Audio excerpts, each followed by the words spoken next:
The North Sioux City Commission has approved the spending of just shy of $4 million. That's right, and the funds will buy land from its citizens. KTV's Connor Trett is covering this story for us. So Connor, why did the commission decide to spend millions of dollars? Well, they're spending that millions of dollars to buy 16 lots of land on North Shore and Penrose Drive in North Sioux City. Now, those are two areas of the city that were devastated by flooding in June of 2024.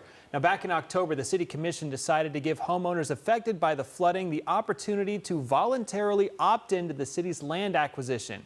In the end, the city bought 16 lots of land along North Shore Drive and Penrose Drive for $3.982 million. Now, the North Sioux City Mayor Chris Bogenreef says that the City Commission had 3 ways to determine the value of each property. The first doubled the assessed value of the lot before the flood, excluding the house. The second, 100% of the lot's total assessed pre-flood value, including the house. And the third, the city hired an appraiser to appraise each of the lots as is. The city offered the largest of the 3 valuations to each homeowner. It needed to be done. They needed relief, and it wasn't voluntary, but they ended up saving the rest of our city and Dakota Dunes, probably parts of Riverside. So we felt like it was the right thing to do to help these people out.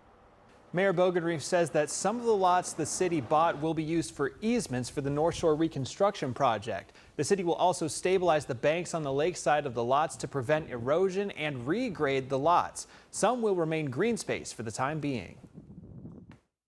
Through this process of regrading, we may be able to help out some of those adjacent property owners that are trying to restore their homes. So in a way, the city being able to redevelop these lots and stabilize them is going to be helping even more people that live next door.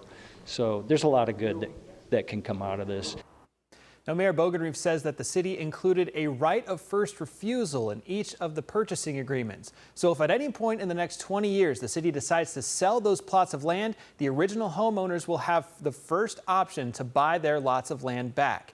Now, city leaders had hoped to use federal funding from Housing and Urban Development to buy the lots, but Mayor Bogenreef says that that's already been delayed several times, and the government shutdown isn't helping that already very long process. He says that the commission didn't want the homeowners to wait any longer for relief. So the city plans to use the HUD money once it comes in to pay for projects that the city had actually delayed in order to help pay for these lot purchases.